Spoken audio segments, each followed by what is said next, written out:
Graça e paz a todos vocês que estão nos assistindo. Sejam bem-vindos a mais uma quarta de estudo aqui na Batista Vila Formosa. Vocês se lembram da semana anterior, nós começamos a falar sobre as epístolas eclesiásticas. Nós já falamos sobre Romanos, 1ª e 2ª Coríntios e Gálatas. Hoje eu darei continuidade ao estudo das epístolas eclesiásticas. Nós iremos falar sobre Efésios, Filipenses, Colossenses, 1ª e 2ª Tessalonicenses e também a carta aos Hebreus. Então, sem demora, já vamos começar na carta aos Efésios. A carta aos Efésios, ela foi escrita por volta do ano 62 d.C., quando Paulo já estava lá em Roma, cumprindo a sua primeira prisão, que foi uma prisão domiciliar. Conforme diz ali o livro de Atos, ele ficou 2 anos numa prisão domiciliar, numa casa alugada, lá em Roma, e enquanto aguardava o seu julgamento, ele podia pregar o evangelho e receber pessoas ali em sua casa. E nesse tempo ele escreveu a carta aos Efésios, entre várias outras cartas. É uma carta com 6 capítulos. Então, de uma forma bem breve, eu posso dizer que no capítulo 1 nós temos a introdução, onde Paulo fala das bênçãos espirituais que Cristo nos deu. A partir do verso 3 do capítulo 1, Paulo diz assim: Seja bendito Bendito seja o Deus e Pai de nosso Senhor Jesus Cristo, que nos abençoou com todas as bênçãos espirituais nas regiões celestes em Cristo. E aqui ele continua desenvolvendo essa ideia da bênção espiritual que nós recebemos por meio da salvação em Cristo. Até que no capítulo 2 ele entra a respeito da nova vida que nós devemos ter em Cristo e também dessa nova humanidade. O que ele quer dizer com essa nova humanidade? Antes, o mundo era dividido entre judeus e gentios. De uma forma direta ou indireta, para poder ser salva, a pessoa tinha que estar ligada ao povo judeu. Mas na nova aliança em Cristo, essa barreira foi desfeita, foi quebrada. A partir do versículo 14 do capítulo 2, diz assim: Ele é a nossa paz, o qual de ambos, judeus e gentios, fez um e destruiu a barreira, o muro de inimizade, anulando em seu corpo a lei e os mandamentos expressos em ordenanças. O objetivo dele era criar em si mesmo dos dois um novo homem, ou também uma nova humanidade, podemos traduzir, fazendo a paz e reconciliar com Deus os dois em um só corpo, por meio da cruz, pela qual ele destruiu a inimizade. Então, esse é um dos mistérios que não haviam sido revelados no Antigo Testamento. Por meio do sacrifício de Cristo, judeus e gentios sendo unidos em um único grupo, em um único povo de Deus, a saber, a Igreja de Jesus Cristo.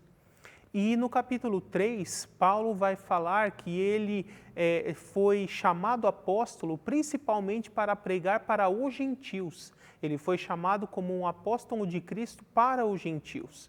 E ainda no capítulo 4, falando sobre essa questão da unidade, ele diz que há uma só fé, um só Senhor, um só Espírito, um só batismo, um só Deus que é Pai de todos. E nessa unidade do corpo de Cristo, o Espírito Santo trabalha dando dons, concedendo dons de formas diferentes a cada uma das pessoas que fazem parte do corpo de Cristo. A partir do verso 11 do capítulo 4, ele diz assim: E ele designou alguns para apóstolos, outros para profetas, outros para evangelistas e outros para pastores e mestres, com o fim de preparar os santos para a obra do ministério, para que o corpo de Cristo seja edificado, até que todos nós alcancemos a unidade da fé e do conhecimento do Filho de Deus e cheguemos à maturidade, atingindo a medida da plenitude de Cristo. Então, aqui ele continua trabalhando essa questão da unidade do corpo de Cristo, judeus e gentios fazendo parte da igreja, recebendo dons, diferentes dons que complementam uns aos outros, todos precisando uns dos outros. E então, no capítulo 5 e na primeira parte do capítulo 6, ele dá várias orientações a respeito do convívio eclesiástico, secular, conjugal, familiar e até profissional, né? O relacionamento ali entre servos e senhores ou trabalhadores e patrões, poderíamos colocar nos dias de hoje. E no capítulo 6, o último capítulo, tem um trecho muito conhecido, o trecho da armadura de Deus, né? A partir do verso 10, ele diz assim: finalmente, fortaleçam-se no Senhor e no seu poder. Vistam toda a armadura de Deus para poderem ficar firmes contra as ciladas do diabo, pois a nossa luta não é contra seres humanos, mas contra os poderes e autoridades, contra os dominadores deste mundo de trevas, contra as forças espirituais do mal nas regiões celestes. E aí Paulo vai fazendo uma analogia, descrevendo uma metáfora, onde ele compara cada parte da armadura a uma virtude, a uma característica que o cristão deve ter para poder enfrentar as batalhas espirituais. E assim ele encerra a carta aos Efésios. Depois disso, vem a carta aos Filipenses, que também foi escrita quando Paulo já estava lá em Roma, na sua prisão domiciliar. A carta aos Filipenses, Paulo vai trabalhar bastante a respeito da questão da humildade que o cristão deve ter. No começo do capítulo 1, ele faz uma introdução, fala dos seus sofrimentos e da expansão do Evangelho. Quando chega no capítulo 2, para exemplificar a respeito da humildade que o cristão deve ter, ele usa o próprio Cristo como exemplo.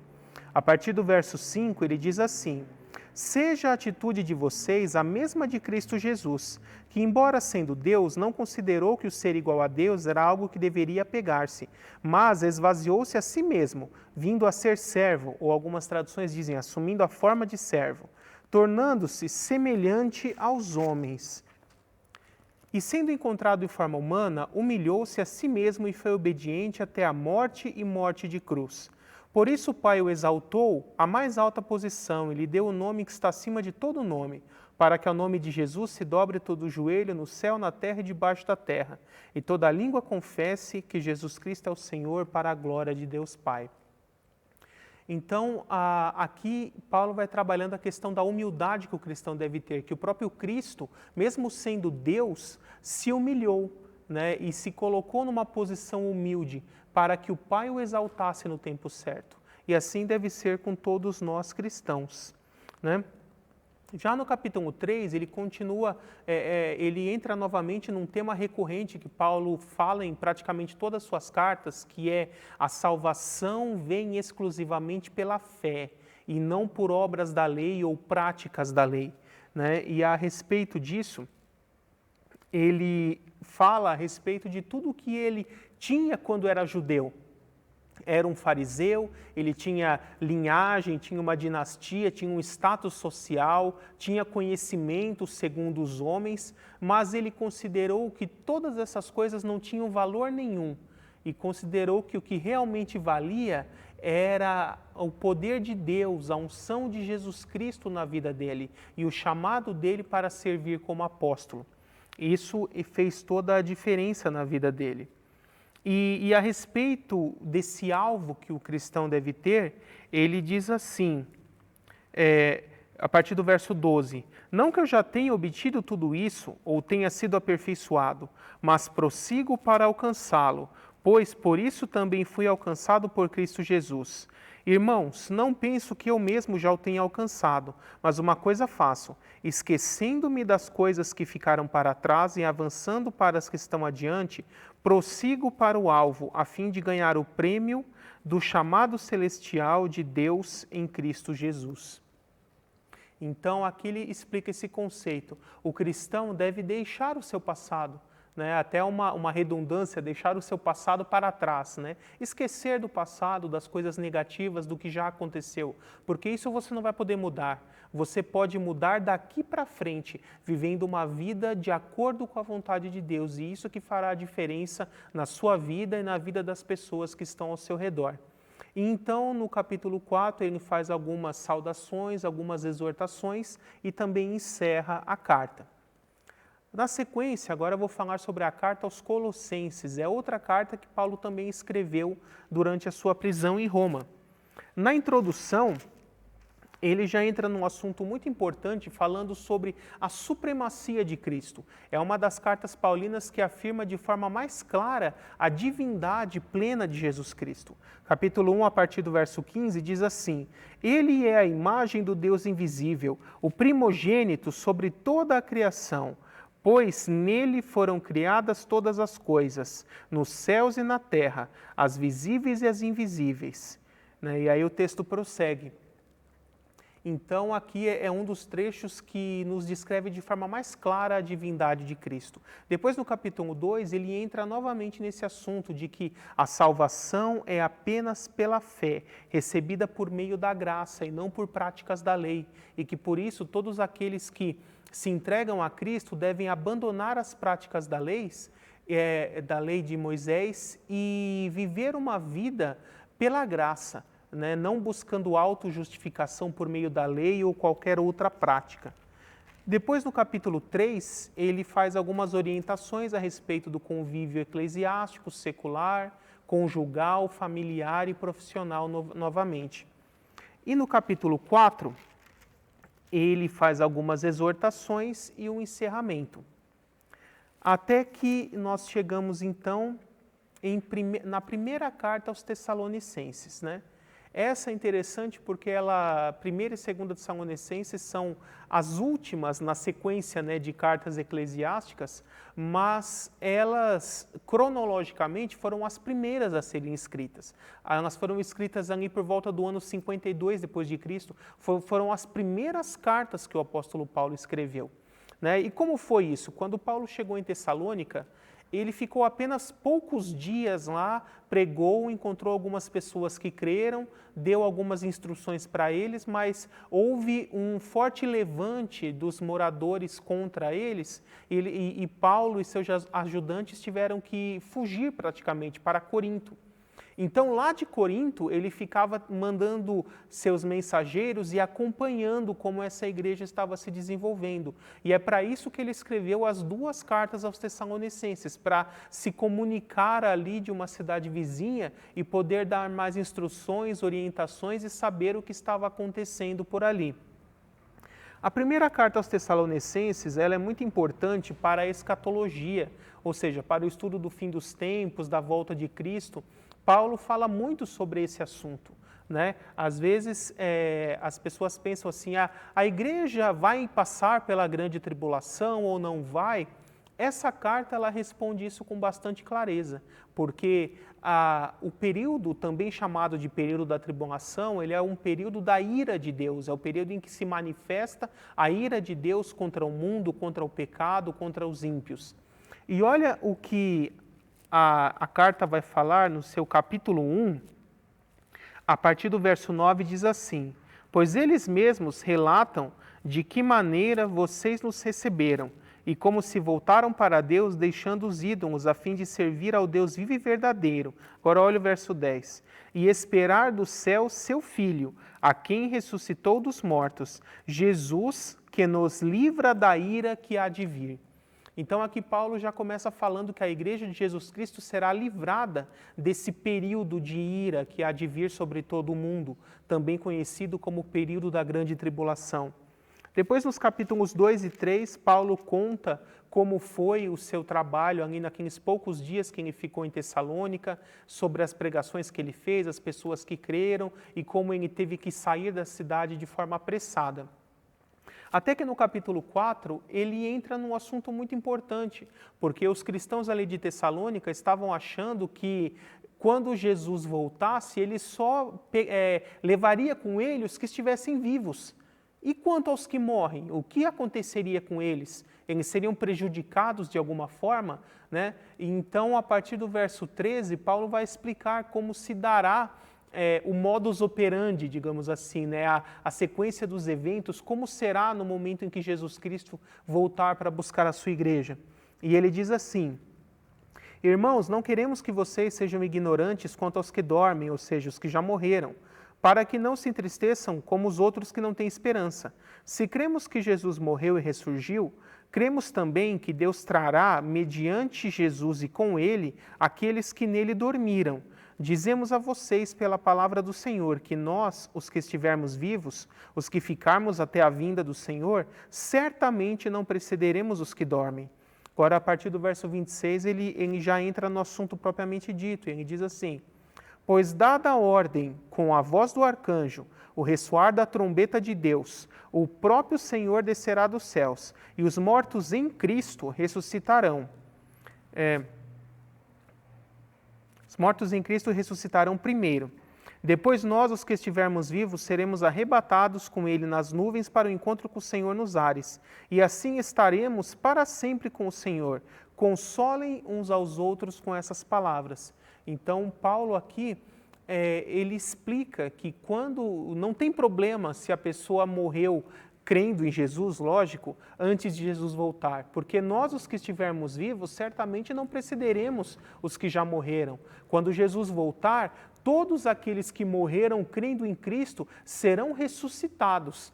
E nós, os que estivermos vivos, seremos transformados para uma natureza imortal, glorificada, como Paulo explica ali em 1 Coríntios 15, e nos ajuntaremos a esses ressurretos para o encontro com o Senhor nos ares e estaremos todos juntos para sempre com Cristo.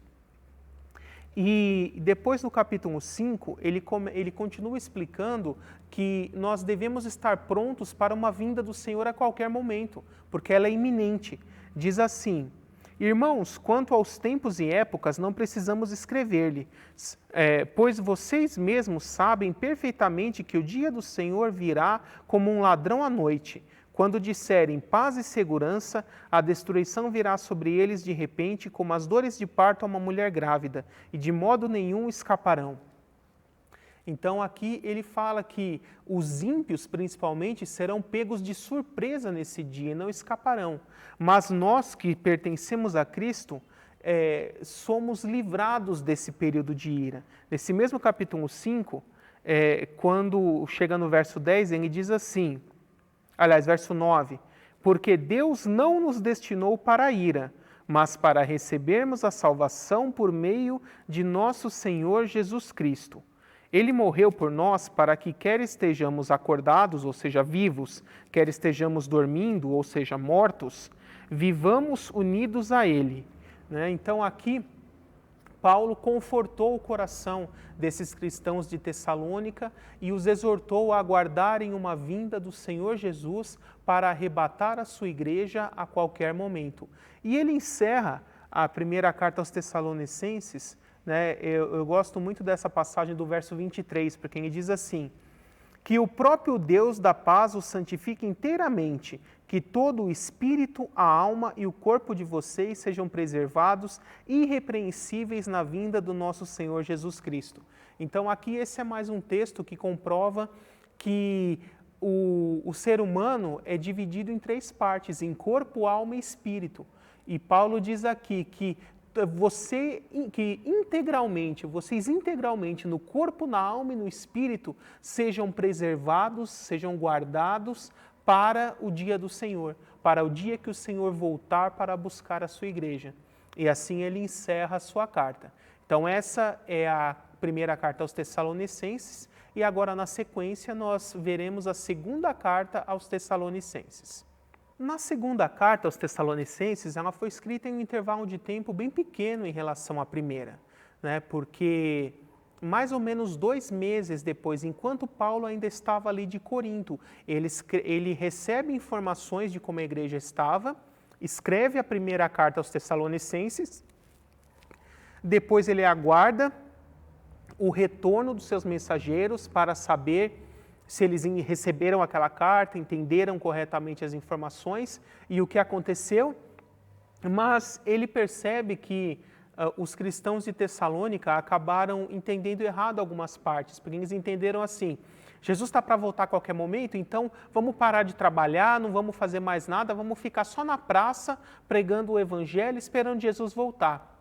E aí Paulo tem que mandar uma segunda carta aos Tessalonicenses para explicar novamente para eles que nós devemos sim aguardar uma vinda do Senhor Jesus a qualquer momento, mas devemos, enquanto aguardamos essa vinda, prosseguir a nossa vida normalmente, trabalhando, buscando o nosso sustento, né, para podermos não ser um sobrepeso para alguém, né, tendo que nós mesmos, por meio do nosso trabalho, ter o nosso pão, o nosso sustento diário, das coisas que precisamos. Então ele começa a sua segunda carta no capítulo 1, né, a segunda carta só tem 3 capítulos, onde ele diz assim, ele fala a respeito dos que sofrem por Cristo receberão descanso, e os que atribulam servos de Deus receberão a tribulação divina. Então é muito interessante essa comparação, né? Porque ela tem muito a ver com a lei da semeadura. Aqueles que hoje perseguem os cristãos, eles serão perseguidos por Deus. E aqueles que hoje são perseguidos e atribulados pelo amor de Cristo, quando Jesus voltar, eles receberão descanso e alegria eterna por isso, né? Então, no capítulo 2, ele começa a dar detalhes a respeito de como será a vinda do Senhor e da manifestação do anticristo. E ele diz assim, irmãos, quanto à vinda do nosso Senhor Jesus Cristo e à nossa reunião com Ele, né, rogamos a vocês que não se deixem abalar, nem alarmar tão facilmente, quer por profecia, quer por palavra, quer por carta supostamente vinda de nós, como se o dia do Senhor já tivesse chegado. Não deixe que ninguém os engane de modo algum. Então aqui ele está falando do dia do Senhor. O dia do Senhor não é o arrebatamento da igreja. O dia do Senhor, de acordo com os textos e profecias do Antigo Testamento, é a vinda do Messias para julgar o mundo e estabelecer o seu reino. Então aqui o texto está falando da vinda do Senhor no fim da tribulação e não do arrebatamento. E aí, a respeito dessa vinda, ele diz assim, antes daquele dia virá a apostasia, e então será revelado o homem do pecado, o filho da perdição. Este se opõe e se exalta acima de tudo o que chama Deus ou é objeto de adoração, chegando a sentar-se no santuário de Deus, proclamando que ele mesmo é Deus. Não se lembram de que quando eu ainda estava com vocês, lhes costumava falar destas coisas? Né?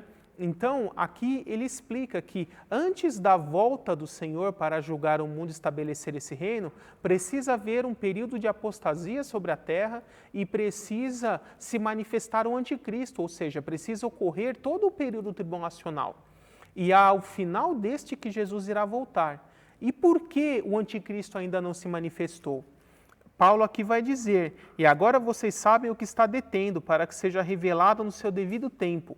A verdade é que o mistério da iniquidade já está em ação desde a antiguidade, né, algumas traduções dizem, restando apenas que seja afastado aquele que agora o detém. Então será revelado o perverso, a quem o Senhor Jesus matará com o sopro de sua boca e destruirá pela manifestação da sua vinda. Então aqui Paulo explica que antes do Senhor voltar para julgar o mundo e estabelecer o seu reino, precisa haver um período de apostasia, o anticristo tem que se manifestar, então ocorrerá o período tribulacional. E por que ele ainda não se manifesta hoje? Porque alguém o detém. E esse que o detém é o próprio poder do Espírito Santo entregue à igreja em Atos 2 e que permanecerá junto com a igreja. E é por isso que a igreja tem que ser retirada antes, porque a única forma de retirar esse poder da terra, esse poder que restringe a manifestação do anticristo, é tirando a igreja. E aí sim, quando a igreja for retirada, esse poder que restringe a ação de Satanás será retirado também e o anticristo ficará livre para se manifestar e dar início ao período tribulacional, né? Então Paulo explica bem aqui em sua segunda carta aos Tessalonicenses. E a última das epístolas eclesiásticas é a carta aos Hebreus. Ela é o único livro do Novo Testamento que não está na ordem, porque se você olhar a sequência dos livros da Bíblia, primeiro vai ter 1º e 2º Timóteo, Tito e Filemão, que são as cartas pastorais, que eu vou falar na próxima quarta-feira, e depois disso é que vem a carta aos Hebreus. E por que isso? Porque a carta aos Hebreus é o único livro que até hoje não se sabe exatamente quem foi o autor dessa carta. O mais provável é que tenha sido Paulo, né? Mas, por exemplo, as tradicionais introduções e encerramentos que Paulo faz não tem nessa carta. Né? Então, é por isso que isso gera algumas dúvidas. Alguns sugerem que Paulo foi o autor, mas que na verdade não era uma carta isso, mas era um esboço de um sermão que ele fez para os hebreus. E que depois disso esse sermão foi copiado e dividido, né, compartilhado para as igrejas. Isso é uma possibilidade bastante provável, porque o estilo da carta e a própria linguagem encaixa muito com o estilo de Paulo. Mas, ao mesmo tempo, o texto não tem o estilo de uma carta de Paulo. Então, essa teoria de que foi Paulo que escreveu, mas que na verdade seria um sermão e não uma carta, ela faz bastante sentido, tá? Mas isso é só uma das teorias a respeito. Pode ser que ela tenha sido escrita por outro apóstolo ou alguém diretamente associado a algum apóstolo. Alguns dizem, por exemplo, que pode ter sido Judas, ou Tiago, ou Lucas, né? Existem várias possibilidades aí. Mas qual é o objetivo principal da carta aos Hebreus? Né? Os primeiros seguidores de Cristo eram todos judeus. E sendo judeus, já era natural para eles seguir a lei de Moisés, porque eles já seguiam desde a infância. Então, depois de um tempo, quando os gentios começaram a ouvir o evangelho e se converter, eles perceberam que, a partir principalmente ali do concílio de Atos 15, que o gentio que se entrega a Cristo não precisava seguir a lei para ser um cristão, para ter o Espírito Santo, para ter os dons, e que por conta disso, para ser um cristão, não era necessário seguir a lei de Moisés. E isso fez com que essa primeira geração de cristãos judeus começassem a abraçar o viver pela graça e abandonar as práticas da lei. Mas então surgiu um grupo dentro da igreja chamado de os judaizantes que se levantaram contra isso e disseram não, todas as pessoas têm que continuar praticando a lei de Moisés, guardando o sábado, tendo restrições alimentares e fazendo todas as práticas previstas na lei de Moisés, circuncidando inclusive. E a carta aos Hebreus ela foi escrita justamente para essa finalidade, para mostrar que a nova aliança em Cristo é superior à antiga aliança da lei de Moisés em todos os aspectos. E que a pessoa que se entrega a Cristo agora está na nova aliança e por isso não precisa mais das coisas das antigas. Então, o foco da carta é exatamente isso. Aqueles que se entregam a Cristo não precisam voltar para a lei, porque a nova aliança é superior à antiga. Ele começa no capítulo 1 falando que Cristo é superior aos anjos, porque ele é o próprio Deus. Mesmo quando ele se fez homem e por um curto período de tempo foi menor que os anjos, a Bíblia diz que quando Deus introduziu o primogênito no mundo, ele disse que todos os anjos o adorem, como é descrito ali nos evangelhos. Então Cristo é superior aos anjos, mas ele se fez homem em nosso favor. Então, por um curto período de tempo, ele abriu mão de sua glória, mas isso não fez ele inferior. Então, no capítulo 3, o texto vai explicar que Cristo é superior a Moisés. E ele começa a falar dos sumos sacerdotes que existiam na época da lei de Moisés e que eram imperfeitos e de tempos em tempos tinham que ser substituídos. Né? E mais à frente ele vai falar do sacerdócio de Cristo, mas eu vou seguir a ordem aqui. E no capítulo 4 ele fala que o povo de Deus ainda precisa ter um descanso, que Deus prometeu que daria um descanso para o povo de Deus. E alguns achavam que isso se cumpriu quando Josué, com o povo de Israel, tomou posse da terra prometida. Mas a respeito disso, o salmista diz que ainda falta um descanso. E esse descanso hoje é um descanso espiritual. Todos aqueles que entregam a sua vida para Jesus Cristo, eles podem ter paz com Deus, paz com o semelhante, paz consigo mesmo, e assim podem entrar nesse descanso de Deus. E o autor convida as pessoas para que se entreguem a Cristo e possam participar desse descanso. E aí no capítulo 5 ele explica do sumo sacerdote e dos vários rituais que ele fazia na antiga lei de Moisés, e compara isso com Jesus na nova aliança, porque Jesus é o nosso único e eterno sumo sacerdote na nova aliança. No capítulo 6, ele vai falar do perigo da incredulidade. Aqueles que continuam incrédulos achando que a justificação vem pela lei de Moisés. Se a pessoa acha que pela lei, alguém que já morreu, que reconhece que Cristo já morreu por ela, já reconhece a Cristo, e voltar para a lei, achar que precisa da lei para ser salvo, então Cristo teria que morrer de novo para ela, para justificar ela da condenação que a lei causa para essa pessoa, o que seria impossível. Então aqui ele faz até essa metáfora, essa hipérbole, né? Depois no capítulo 6 ele começa a comparar sobre Melquisedeque e Jesus, mostrando que os mesmos princípios que Melquisedeque tinha no Antigo Testamento, Jesus agora é o único sumo sacerdote dessa nova aliança, que não depende da linhagem de Arão, mas de uma seleção feita pelo próprio Deus. Então no capítulo 8 ele explica que Jesus é o nosso único e eterno sumo sacerdote da nova aliança, é o nosso intercessor perante Deus, é por meio dele que nós nos achegamos ao Pai, um sacerdote perfeito, puro, santo, imortal, sem pecado. No capítulo 9, o autor vai comparar o tabernáculo terreno, com todas as coisas que tinham ali, com a obra redentora de Cristo já realizada. E então, no capítulo 10, ele deixa bem claro que o sacrifício de Cristo, que foi único e suficiente, é muito superior a todos os sacrifícios da lei de Moisés e que por isso não há mais necessidade de se realizar nenhum tipo de sacrifício, porque Cristo já foi o nosso sacrifício eterno, suficiente e perfeito para o perdão dos nossos pecados.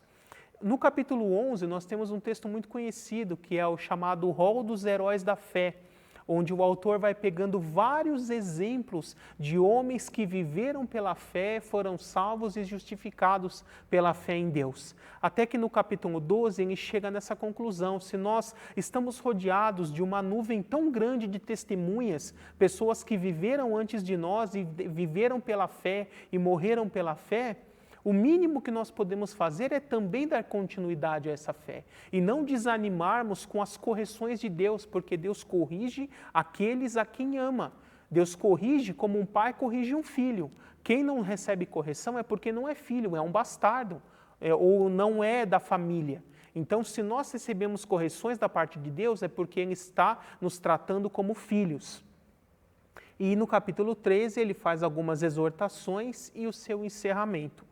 Essa é a última carta das cartas eclesiásticas, né, que eu creio ter sido escrita por Paulo, apesar disso não ter sido comprovado. Aqui se encerra esse grupo e na próxima quarta-feira de estudo eu falarei sobre as epístolas pastorais, 1 e 2 Timóteo, Tito e Filemon. Agradeço pela sua presença, vamos fazer uma breve oração para poder encerrar esse estudo. Senhor Deus, muito obrigado por mais uma semana em que nós pudemos aprender da Tua Palavra e peço para que o Teu Espírito Santo esclareça as mentes e consolide, grave esses ensinamentos nos corações de todos os que estão nos assistindo e ainda irão assistir no futuro. Muito obrigado, Senhor Deus, por ter nos deixado a Sua Palavra, que é viva e eficaz, santa, verdadeira e útil para nós em todas as áreas. Muito obrigado, Senhor. Essa é a oração que eu faço já agradecendo, em nome de Jesus. Amém. Muito obrigado pela sua presença, espero que você tenha gostado de mais essa quarta-feira de estudo e nos vemos na próxima semana, onde eu falarei a respeito das epístolas paulinas pastorais. Até lá e que Deus te abençoe.